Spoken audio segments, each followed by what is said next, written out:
Speaking of reliability, a podcast with good friends talking with you about reliability engineering topics.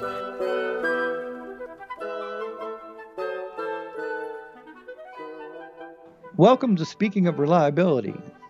This is Kirk Gray. And this is Fred Schenkelberg. Hey, Kirk. Hey, Fred. Well, I'm very happy to be talking to you.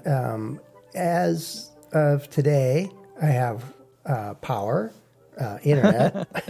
I think some of the roads are open, so I might be able to get to a store, pick up some broccoli. You know, you got to have broccoli. Yeah. And we have water. Our water system went down too. So I live out in California not on the coast, but close to the coast in a coastal range area. And the rains over the last couple of weeks have done, I heard from a friend of mine that lives in town that San Jose, the city of San Jose itself, its crews had 700 trees they had to clear from roads or from the lines, from the county access had to clear it kind of thing. Not counting the trees that fell all the way on your own property or, you know, didn't cause obstruction to roads. Yeah. We had a neighbor had a redwood branch. And redwood branches are like small trees all by themselves. Came down and punctured the roof and the ceiling all the way through. We had some eucalyptus trees, took out a whole grove of other trees. Those are massive trees. Mm-hmm. And my neighbors and I are looking at it today because it's not raining to go up there and cut some firewood. Right. But earlier this week, the week we're recording this, I had to cancel a webinar I was going to do. And I sent out a note telling people that, hey, look, I don't have power and I don't have internet, and I'm on a pretty weak, unstable cell service, so it's probably not going to work, so let's just postpone it. And of course, Richard sends me this message back pretty quick. I get a couple days later saying, well, in your line of work, you don't have a backup? I'm like, well, how many backups do I need? Exactly. This, you do have some backups. You do have some preparation, like we were talking about your generator capability. Yeah, I have a whole house generator that automatically kicks in, and it worked just fine. It ran for 4 days. Yeah, but sometimes generators don't work and fail. And should you have a backup to your generator? Well, my neighbor right across the street has a very similar model of it, so I could probably knock on their door and say, hey, could I, charge up and get on the internet and do my webinar. But we didn't have internet, so I have a cell phone, right? And I've used that before when I had a good signal to tether. To make a hotspot? Make a hotspot, and then I've done that. And I did it once when I was traveling. The place where I was staying didn't have very good Wi-Fi or internet, so I used my phone, and it worked. But the cell tower that I normally would be connected to was down. And so it was a much weaker signal, and it was pretty spotty. So that just wasn't going to work to do a webinar. And Richard gave me a hard time. He says, well, you don't have a backup generator and a satellite phone. And how much money do I need to spend to have, 4 levels of backup, and hosting a webinar? Yeah, it's an inconvenience and it's part of people's professional development. And I've heard all kinds of reasons why people tune into it, but it's free and it's not life-threatening. So come on, guys, give me a break. Right. It's kind of like how robust you need to build something, knowing that at some point somebody's going to throw a phone out a 12-story window. Right. Or a game controller into the TV. And California has been subjected to, what do they call this, a 100-year event? I mean, it hasn't happened. Well, it happened 5 years ago. We had very similar sequence of events and washouts and road damage and trees down. It's not uncommon. It's when you get, they're calling it now, and I think they called it the last time this happened, is an atmospheric river. Yeah. Or the nickname is a Pineapple Express, because it's basically comes from in the region of the Pacific of where Hawaiian Islands are, and you can see it on a satellite map. It's just and it's part of, it's not the jet stream, but it's related to that, where it's just a straight line that goes, at least on the map I'm looking at, a straight line that goes like from Hawaii straight into the San Francisco Golden Gate or somewhere along California, and it just sucks a whole river of water. And when we're talking now, is you're getting snow, which is from the same storm. Yep. And it made It's it over your way. Right. We've got a storm warning here. It's winter storm warning, and it is snowing right now. But we had, 3 weeks of this stuff where I think in 3 weeks we had one day where, well, every day had precipitation, but one day during the daylight hours, I could get out and it wasn't windy and raining, so I could actually clear stuff and clean things up. One day out of 3 weeks of just pretty much consistent rain, and at times very high winds. And so that's when we lost everything at one point. But there's different levels of redundancy. And if worse came to worse, I could pack up my computer in a backpack and walk into Starbucks downtown, But they also lost a lot of power. Exactly. A lot of their stores were down. What about if you could get through the flooded streets, and did you arrange for a boat down there? Well, there's to that get too. to the Starbucks, whatever. Yeah, there's only so much you can afford to design for the worst case scenario, because the worst case scenario, I don't know. It'll just keep getting worse. It'll keep getting worse. You're limited, and you have to balance that between how often, how frequent is this event going to occur. Well, the most frequent for us up here is loss of power. I mean, all of our lines are strung up in the mountains under the trees, and the tree comes down and we lose power because we just don't have a mesh of inputs to the area. I think there's 2 main lines that feed our area. Right. And if either one of those gets disrupted, which they often do, we often then lose power until they figure out, we can route it from here. But this last couple of weeks, we lost it. Pretty much the entire mountain was out.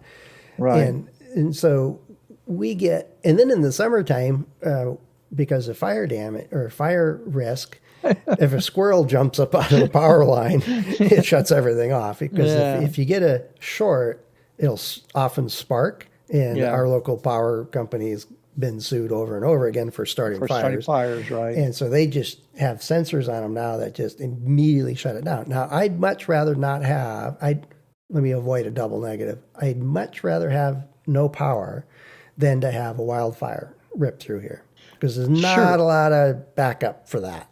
There's not a lot I can do about that. Yeah. If I lose power, I can read technical papers. Listen to our last episode. Yeah. I can do other things. But as we experience here in Louisville, Lafayette, a massive fire wiped out 1,000 homes, and everybody would have been fine losing their power over this massive firestorm that happened. So I can understand that. But you live in a beautiful state.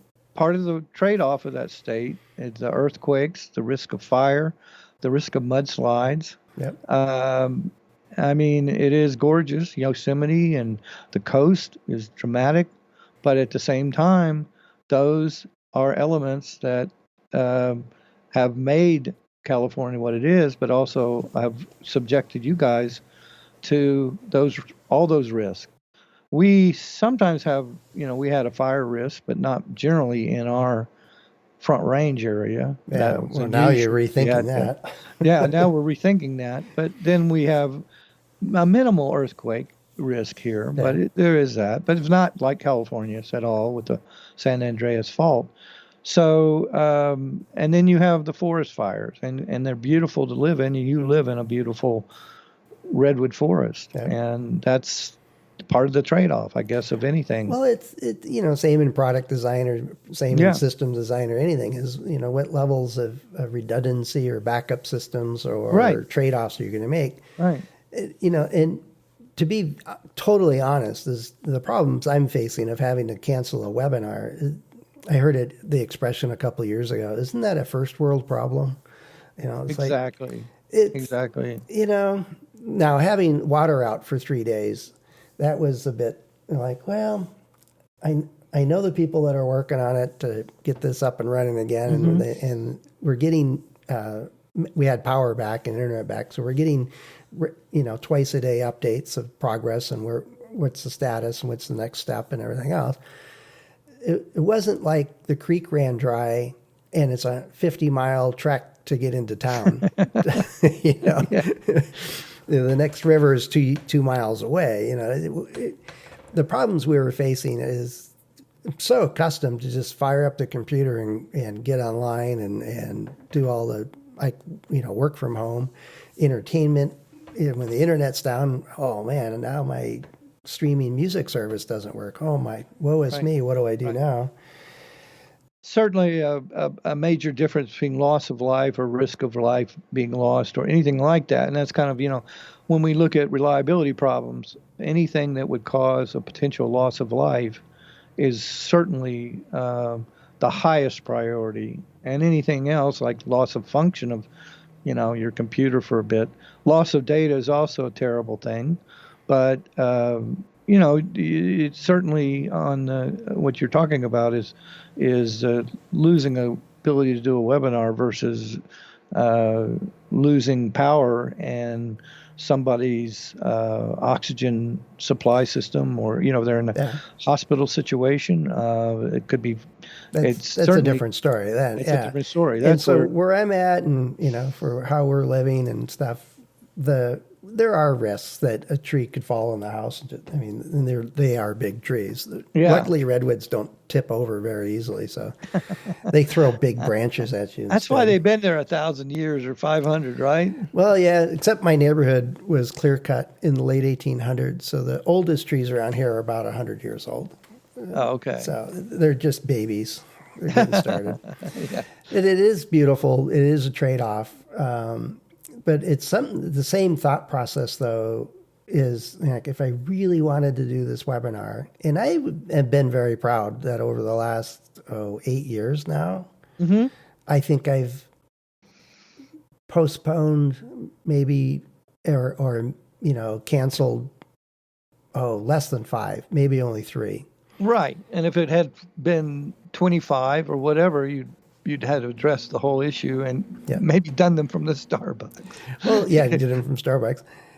I would have figured out something, but there's something for the service that we're offering to make it consistent. And, like this podcast, we're up over, 140 episodes or something, getting close to that.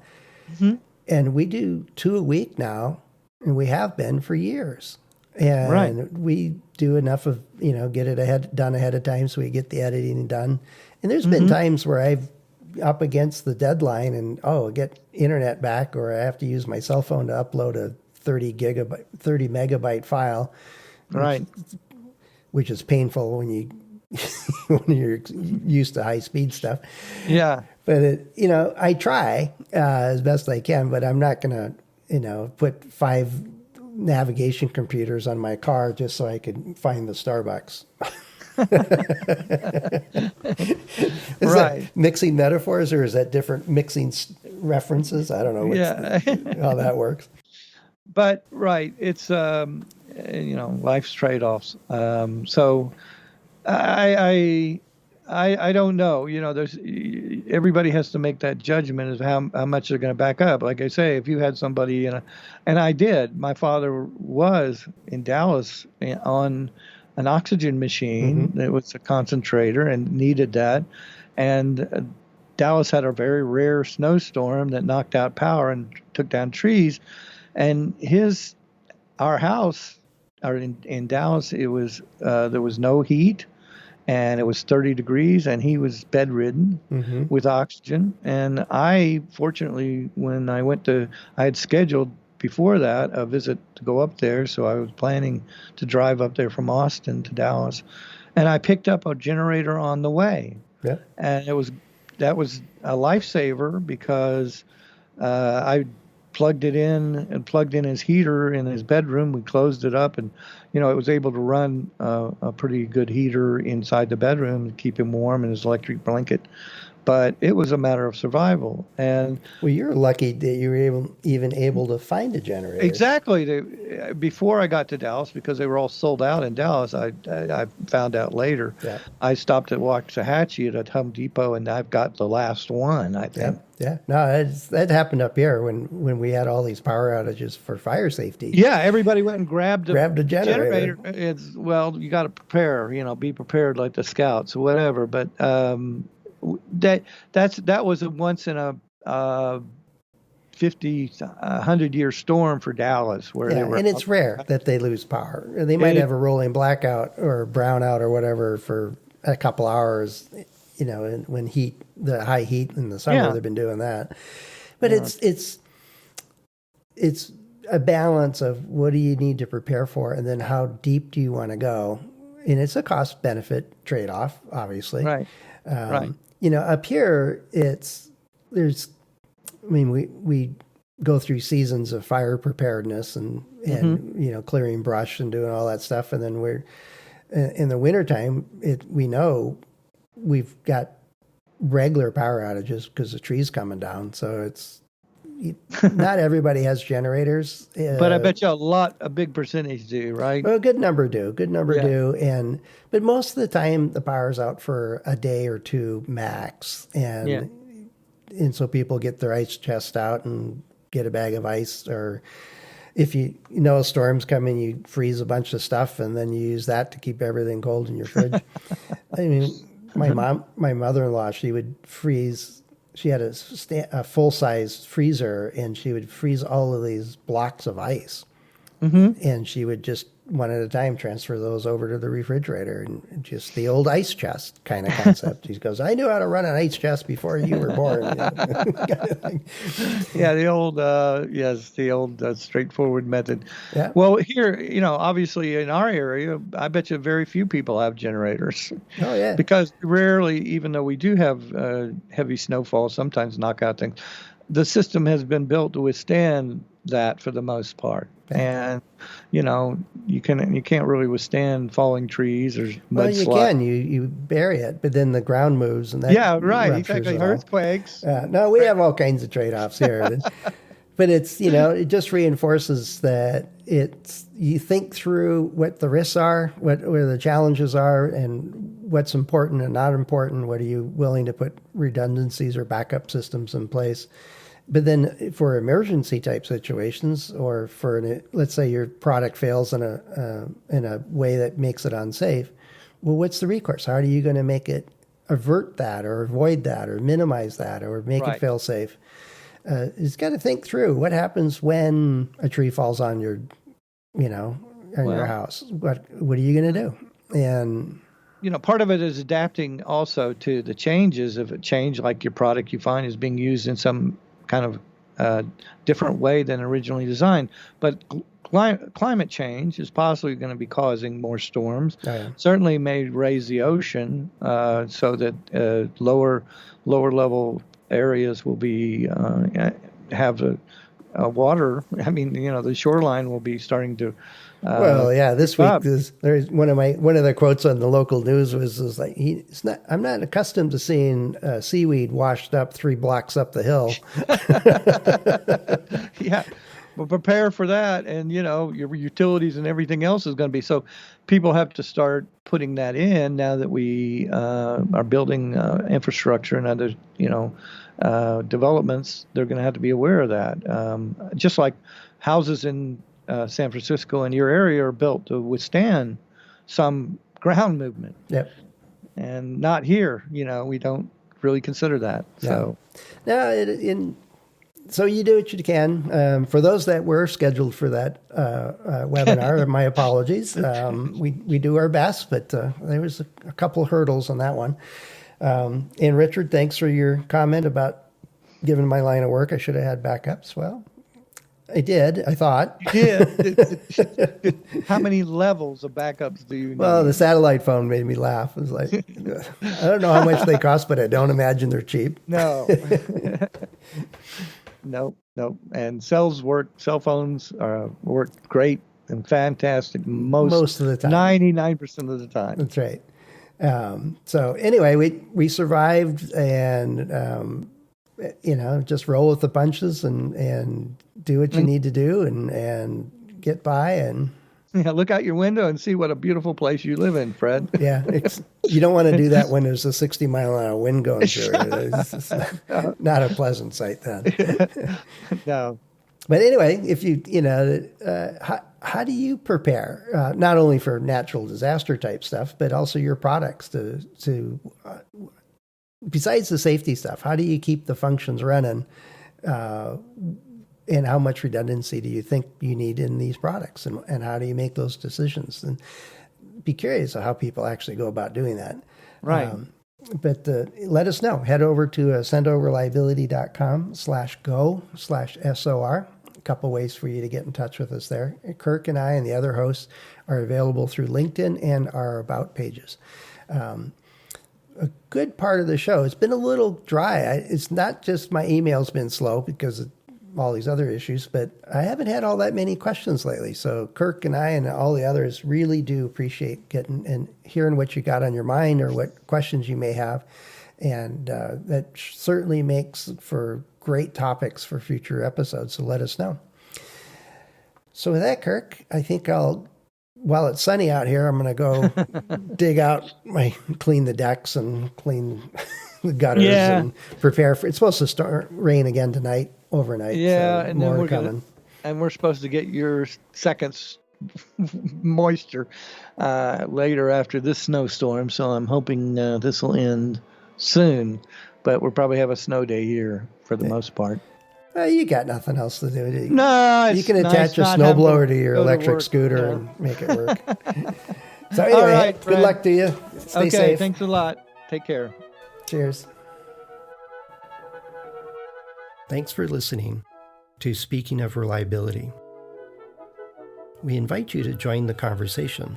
If you have a question or a topic that you think we should discuss in a future show, please let us know. You can find a comment box below the episode show notes, or just leave a note as part of a review on iTunes.